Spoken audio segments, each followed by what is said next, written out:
It's day 20 of the Find Your Art Style experiment. And today I decided to give the characters a rest and revisit a style I created on day 2. I found an image on the royalty-free site Unsplash of an old man to use as a reference, and I used my White Nights watercolours and Hobbycraft watercolour pad. I like to go straight in with watercolour without doing any drawing first, as I find it a lot more fun that way. It does, however, mean that my proportions are very off. But then again, I'm not trying to create a portrait with a likeness, so it doesn't matter too much.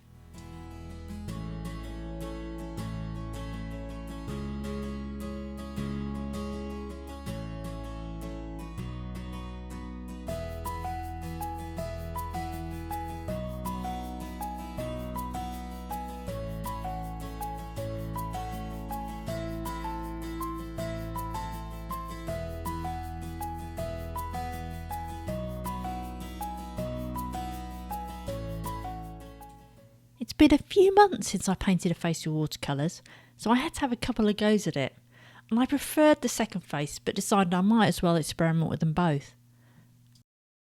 I wondered if acrylic ink would work better than acrylic paint, so I gave it a go, but it was just too thin, so I had to get that damned acrylic paint out again, even after moaning about it yesterday. But at least it was only one colour, and that was yellow. I applied the acrylic paint with an old brush, but it went a bit murky on the first one. I think the yellow ink had lifted the watercolour. It worked better on the second one where I hadn't put ink on first. I do wonder if it might be best to do the watercolour bit in acrylic inks instead of watercolour, and that way nothing would lift off the surface, but I'm not quite sure what the effect would be like.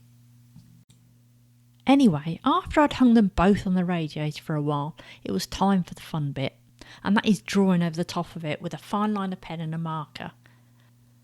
I wonder if a similar thing would work with my character ideas. Maybe I could paint them in watercolour and then apply acrylic paint and pen over the top like this. But I'll leave that for another day. But I am definitely going to try this again.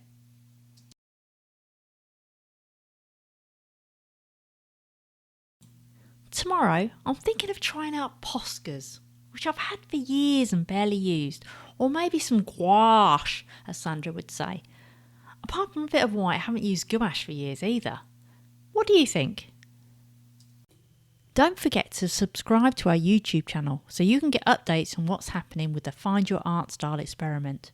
We also create a video every Sunday called Art Kick Sunday, so make sure you check out that playlist too.